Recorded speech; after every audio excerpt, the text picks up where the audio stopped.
പ്രിയമുള്ളവരെ, ഇന്നൊരു ദുരന്ത വാർത്ത കേട്ടുകൊണ്ടാണ് ഉണർന്നത്.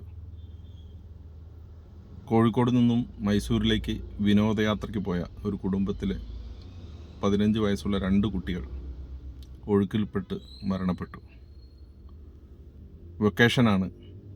അതുകൊണ്ട് കുടുംബങ്ങളും സുഹൃത്തുക്കളുമായും കുട്ടികൾ വിനോദയാത്രയ്ക്ക് പലയിടങ്ങളിലേക്കായി പോകുന്ന മാസങ്ങളാണ് ഈ ഏപ്രിൽ മെയ് മാസങ്ങൾ. ഈ മാസങ്ങളിൽ തന്നെയാണ് ഏറ്റവും കൂടുതൽ കുട്ടികൾ, നീന്തലറിയാത്ത കുട്ടികൾ ഒഴുക്കിൽപ്പെട്ട് മരണപ്പെടുന്നത്. ഇതിന് ഉത്തരവാദികൾ തീർച്ചയായിട്ടും എൻ്റെ അഭിപ്രായത്തിൽ രക്ഷിതാക്കൾ തന്നെയാണ്. കാരണം ഒരു കുട്ടിക്ക് നീന്തൽ അറിയുന്ന ഒരാൾ നീന്തുന്നത് കാണുമ്പോൾ ഇത് വളരെ അനായാസം നീന്താവുന്ന ഒരു കാര്യമേ ഉള്ളൂ എന്നുള്ള തോന്നലാണ് കുട്ടികളിൽ അധികവും ഉള്ളത്. കൈ മുന്നോട്ടും പിന്നോട്ടും ഇങ്ങനെ വിട്ട് തുഴഞ്ഞാൽ അത്രയേ ഉള്ളൂ, വളരെ സിമ്പിളാണ് എന്നുള്ള കാര്യത്തിലാണ് അവരെല്ലാം പുഴയിലേക്കും അതേമാതിരി കുളങ്ങളിലൊക്കെ ചാടുന്നത്. വെള്ളത്തിൽ മുങ്ങുമ്പോൾ മാത്രമാണ് ഇത് പഠിക്കണം, എങ്കിൽ മാത്രമേ നീന്താൻ കഴിയൂ എന്നുള്ള ധാരണ അപ്പോൾ മാത്രമേ ആ തിരിച്ചറിവ് അവർക്കുണ്ടാവുന്നുള്ളൂ. ഇത് രക്ഷിതാക്കൾ അവർക്ക് പറഞ്ഞു കൊടുക്കേണ്ടതാണ്. നീന്തൽ പഠിച്ചെങ്കിൽ മാത്രമേ വെള്ളത്തിൽ ഇറങ്ങാൻ പാടുള്ളൂ, അതേപോലെ മറ്റ് ഒഴുക്കുള്ള അപകട സാധ്യതയുള്ള സ്ഥലങ്ങളിലേക്ക് പോകാനേ പാടില്ല എന്നുള്ള കാര്യങ്ങളൊക്കെ രക്ഷിതാക്കൾ അവരെ പറഞ്ഞ് ബോധ്യപ്പെടുത്തി കൊടുക്കേണ്ടതാണ്. ഈ ബോധ്യം ഇല്ലാത്തത് കാരണമാണ് കൂടുതൽ അപകടങ്ങളും ഉണ്ടാകുന്നത്. അതുകൊണ്ട് ഇനിയെങ്കിലും രക്ഷിതാക്കൾ പ്രത്യേകം ശ്രദ്ധിക്കുക. പ്രത്യേകിച്ച് ഈ വേനലവധി കാലത്ത് കുട്ടികളെ ഒറ്റയ്ക്കും കൂട്ടത്തോടെയും വിനോദയാത്രയ്ക്കും മറ്റ് കുടുംബങ്ങളുടെ വീട്ടുകൾ പ്രത്യേകിച്ച് ഒരു അപരിചിതമായ സ്ഥലങ്ങളിലാണ് ബന്ധുക്കളുടെ വീടുകളൊക്കെ അവർ പോവുക. അപ്പോൾ അതിനടുത്തൊരു പുഴയുണ്ടാവും, അല്ലെങ്കിൽ കുളമുണ്ടാവും. അപ്പോൾ കൂടെ പോകാൻ ആരും ഉണ്ടെങ്കിലും ഇല്ലെങ്കിലും കുട്ടികൾ ഒരു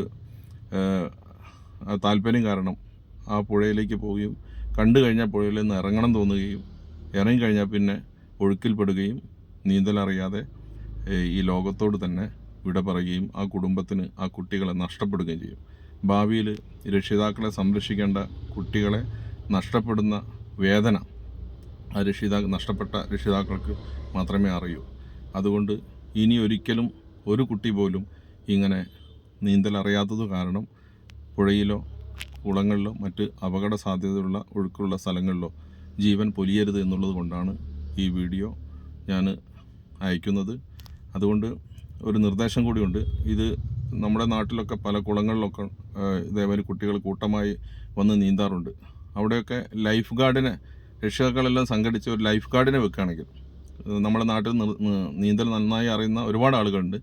ഒഴിവുള്ള ആളുകൾ ആരെങ്കിലും അവിടെ ഇന്ന സമയങ്ങളിൽ കുറച്ച് പൈസ കൊടുത്തിട്ടാണെങ്കിലും ഈ കുട്ടികളെ നിരീക്ഷിക്കാനും അപകടത്തിൽപ്പെടുന്ന കുട്ടികളെ സംരക്ഷിക്കാനും ഒരാളെ കൂലി കൊടുത്ത് വെക്കുകയാണെങ്കിൽ നഷ്ടമില്ല. അതുകൊണ്ട് രക്ഷിതാക്കൾ ഒരു ജാഗ്രത പുലർത്തുക. ബന്ധുവീടുകൾ പോകുന്നൊരു പ്രത്യേകിച്ച് ജാഗ്രത പുലർത്തുക. പോകുന്ന സ്ഥലങ്ങളിൽ കുളങ്ങളിലേക്കൊക്കെ കുട്ടികൾ പോകുന്നത് തടയുക. നീന്തൽ അറിയാത്ത കുട്ടികളെ പുഴയിലേക്ക് തീർച്ചയായിട്ടും വിടരുത്. അപകട സാധ്യതയുള്ള കുളങ്ങളിൽ വിടരുത്. ഒരു കുട്ടി വെള്ളത്തിൽ പോകുമ്പോൾ ആ കുട്ടിയോടുള്ള സ്നേഹം കാരണം അടുത്തുള്ള കുട്ടിയും ചിലപ്പോൾ 2-3 പേരൊക്കെ വെള്ളത്തിൽ വീണ് മരിച്ച കഥകളാണ് നമ്മൾ കേട്ടുകൊണ്ടിരിക്കുന്നത്. ഇത്തരം ദുരന്തങ്ങൾ ആവർത്തിക്കുന്നത് നമ്മുടെ ജാഗ്രത കുറവ് കൊണ്ട് തന്നെയാണ്.